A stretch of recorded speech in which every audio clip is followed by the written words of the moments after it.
ينتمي.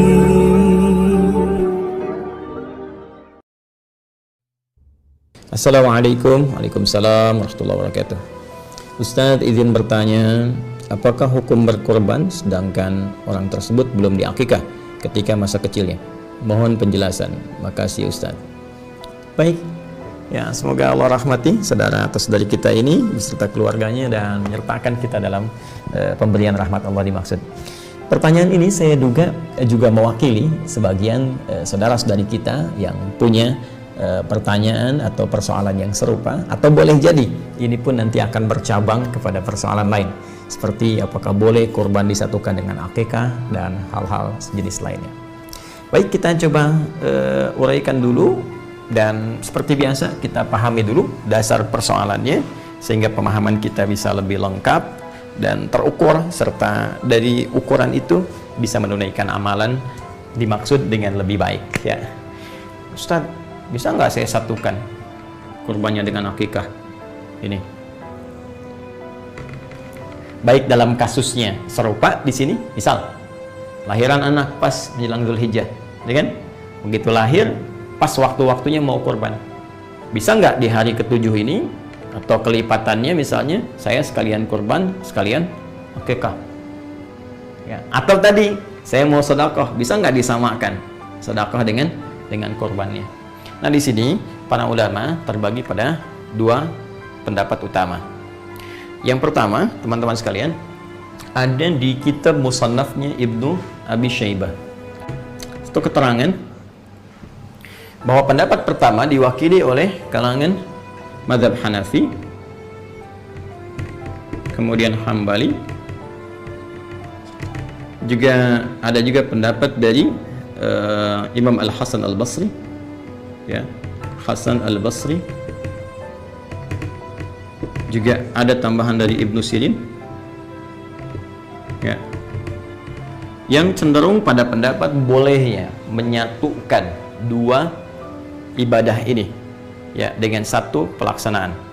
Ya, secara inti boleh kurban misalnya, ya, sekaligus dalam kurban itu disatukan dengan niat akikah. Ya, misalnya kalau untuk perempuan lahir terus pas bersamaan dengan Dzulhijjah, dia pengen kurban sekaligus dengan kurban itu disatukan untuk niat akikahnya. Nah, ini menurut pendapat yang pertama ini boleh, silahkan saja, sah saja untuk dilakukan. Jadi silahkan Anda berkurban kemudian niatkan sekalian untuk akikah. Atau dalam konteks yang sedekah ini boleh, silahkan berkurban niatkan sekalian untuk konteks sedekah, ya, dengan berharap akikah yang kemarin-kemarin juga Allah berkenan menerima ibadah terbaiknya. Ini pendapat yang pertama, ini saya sertakan juga ulama-ulamanya kemudian ke atasnya di kitab yang bisa kita lacak. Kemudian yang kedua, teman-teman sekalian, ya, ada juga pendapat dari kalangan ulama Malikiyah, ya, yang disambungkan ke Imam Malik, kemudian Syafi'iyah, di kalangan Syafi'iyah yang disambungkan kepada Imam Asy-Syafi'i. Ya, ini bisa dilacak di dalam kitab Fatawa Al-Fiqhiyah Kubra, ya, Fatawa Al-Fiqhiyah Al-Kubra karangan Ibnu Hajar Al-Haytami.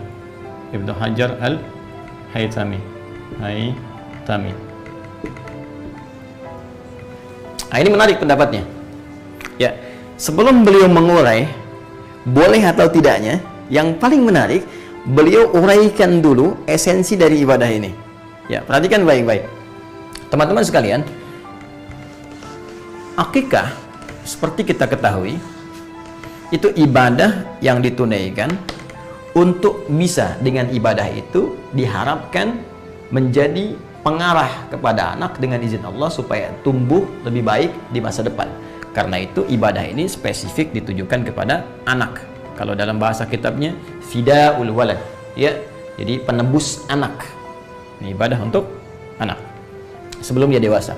Sedangkan kurban, ini akikah, kurban itu tidak spesifik ditujukan kepada anak, tapi lebih kepada jiwa, kepada diri. Fidaun nafsi, ya, kurban, ya, Itu sifatnya ibadah yang ditujukan untuk mengarahkan jiwa, menata diri, ya, diri pada setiap diri. Jiwa yang bersifat umum sifatnya. Jadi nggak spesifik dalam rentang usia. Bisa untuk anak-anak, bisa untuk orang dewasa, ya, bisa untuk bahkan kakek, nenek, bahkan ini bisa diarahkan kepada yang sudah wafat. Ya, ada orang sudah meninggal dunia kemudian ingin dikorbankan, ini masih boleh. Akikah tidak. Ya. Jadi dari sini dilihat kemudian oleh para ulama Malikiyah, Syafi'iyah dengan referensi yang saya sebutkan, karena sifatnya ini berbeda, beda jenis, ya, tidak sama, maka mereka lebih cenderung untuk memisahkan akikah dengan kurban. Akikah tersendiri, kurban tersendiri. Jadi kalau Anda ingin akikah, silahkan niatkan akikah, ya, dengan ketentuan yang berlaku. Kalau Anda ingin kurban, maka silahkan niatkan kurban. Nah, kapan waktunya? Kalau ada waktu akikah, karena spesifik akikah itu waktunya terbatas sampai menjelang dewasa, maka dalam konteks ini dahulukan akikah dulu. Jadi kalau ada pertanyaan yang ketiga, Ustadz, mana yang dahulukan, akikah atau kurban? Maka dalam konteks ini, jika waktunya bersamaan dengan waktu spesifik akikah, anak ini lahir sampai tumbuh sebelum balik misalnya, nah, ada rezeki yang Allah titipkan pada kita, maka yang dahulukan akikah. Kenapa? Karena kurban ini waktunya itu masih panjang. Setiap tahun masih bisa ada. Anak telah dewasa pun masih kurban untuk diri sendirinya. Bahkan telah meninggal pun bisa dilakukan kurban yang diniatkan, ditujukan untuk yang tadi yang disebutkan, yang telah wafat. Ya, jadi dahulukan akikah kalau momentumnya bersamaan. Tapi kalau momentumnya sudah lewat dari sini, Anda bisa dahulukan kurban. Jelas ya? Kurban dahulukan karena ini sudah lewat waktunya. Kecuali tadi Anda ingin bersedekah untuk berniat menutup akikah yang telah lalu, bukan ibadah akikahnya tapi sedekahnya yang Anda lakukan, maka itu pun terpisah. Silahkan bersedekah di waktu yang lebih umum dan dahulukan kurban di waktu yang bersamaan dengannya, yaitu waktu-waktu di awal Dzulhijjah sampai dengan hari tasyriknya. Nah, ini analoginya begini. Jadi dalam syariat itu, ini tajam sekali ya, tajam sekali. Dalam syariat itu teman-teman sekalian, jadi ibadah yang bisa disatukan, ya, pertama itu jenisnya serupa, jenisnya sama. Yang kedua, yang diikutkan itu bukan ibadah pokok, ya, bukan ibadah pokok, ibadah penyerta sifatnya. Ya, contoh begini, saya contohkan sholat lah yang paling gampang, sholat. Ya, sekarang kita ingin menyatukan jenis-jenis sholat. Ya, jenisnya sama-sama sholat, ya, sholat dengan sholat kita ingin satukan. Sekarang yang satu misalnya kita ingin sertakan kepada yang lain, maka yang boleh disatukan itu yang sifatnya bukan pokok, ya, bukan ibadah khusus dengan nama tersendiri. Contoh tahiyatul masjid, ya, sholat tahiyatul masjid. Tahiyatul masjid itu bukan sholat yang berdiri sendiri, tapi lebih menunjuk pada keterangan Rasulullah setiap sholat 2 rakaat yang ditunaikan sebelum kita duduk di masjid. Semua jenis salat 2 rakaat. Kalau bahasa nabinya, bima makna qala Rasulullah sallallahu alaihi wasallam, idza dakhala ahadakumul masjidah, ya, idza dakhala ahadukumul masjidah fala yajlisa hatta yusalli rak'atain. Idza dakhala, apabila akan masuk, ahadukumul masjidah, satu di antara kalian ke masjid, ya, fala yajlisa, maka jangan langsung duduk. Jangan di sini sifatnya menunjuk kepada larangan yang diutamakan dalam pengertian sunnah, kan? Ya, hatta yusalli rak'atain, sampai dia salat 2 rakaat. Ya, jadi salat dulu 2 rakaat, kemudian baru dia duduk untuk i'tikaf. Ini sifatnya sunnah. Ya, artinya dalam keadaan terdesak pun dia kemudian mesti duduk, langsung duduk saja. Jangan dipaksakan kemudian sunnah menghambat kepada sesuatu yang lebih utama. Contoh dalam kasus khutbah Jumat. Nih banyak saya temukan khatib sudah naik ke atas mimbar, bahkan tengah-tengah khutbah orang datang terlambat, terus maksa masuk ke dalam masih tahiyatul masjid. Ya, yang paling celaka yang masuk 1, 2, 3, 4 orang, khatibnya sudah masuk khutbah kedua, udah mau ditutup, datang sholat lagi. Ya, kapan ditutupnya? Ya, karena itu dalam madzhab Maliki kalau sudah khatib naik ke atas mimbar, ini tidak dianjurkan tahiyatul masjid, langsung duduk. Ya, kecuali dalam kondisi tertentu, ya, kasusnya seperti Sulaik Al-Ghatafani di zaman Nabi sallallahu alaihi wasallam yang ingin dikenalkan kepada jamaah bahwa ini ada orang baru, bukan orang Madinah yang butuh bantuan. Karena itu beliau tunjuk untuk sholat, ya, sedangkan beliau masih menunaikan khutbah. Ini pembahasan lain nanti ya, supaya tidak melebar. Nah, jadi jangan langsung duduk kecuali sholat 2 rakaat. Sholat apa yang dimaksud? Ya, sholat apa saja. Bisa sholat wudhu, setelah wudhu masuk masjid sholat, ya, bisa sholat duha. Ya, jadi umum sifat sholatnya. Di setiap sholat yang ditunaikan saat masuk ke masjid 2 rakaat itu sama dengan nilainya tahiyatul masjid. Karena itu tahiyatul masjid itu bisa dimasukkan ke dalam setiap sifat sholat apapun yang ditunaikan sebelum duduk. Jadi kalau sudah Anda masuk misalnya, ya sudah, nggak usah Anda tunaikan satu sifat. Ya, contoh begini, mohon maaf ya, ini untuk simpel ya penyatuan. Anda datang subuh ke masjid, masih ada waktu 5 menit sebelum qomat, kan? Ada sebagian saudara kita yang ketika masuk tahiyatul masjid dulu, setelah itu salat sunnah qobliyah, ya. Tidak dilarang, sah-sah saja boleh, silahkan, tidak ada masalah di sini. Tapi sebetulnya Anda bisa membuat simpel. Bagaimana caranya? Masuk, tunaikan 2 rakaat sebelum subuh. Ketika Anda tunaikan qobliyah subuh 2 rakaat sebelum subuh, ya itu saat masuk masjid lalu Anda duduk itikaf, itu sama nilainya, sudah mencakup kepada tahiyatul masjid.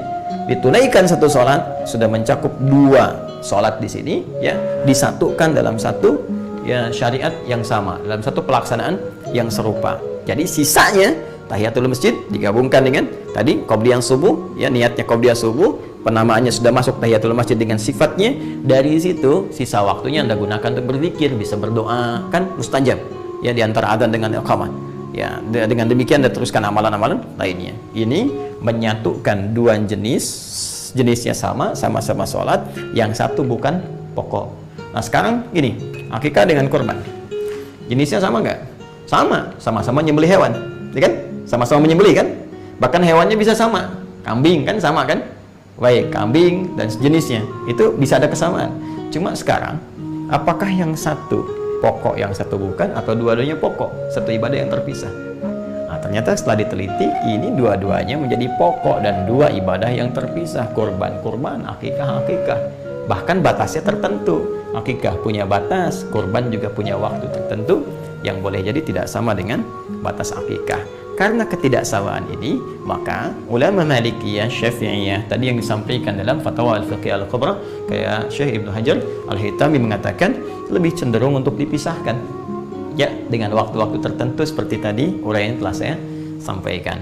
Ya, Syekh Utsaimin di sini cukup bagus, ulama kontemporer. Beliau telah wafat dan kita doakan semoga beliau dirahmati dan merahmati seluruh ulama-ulama lainnya.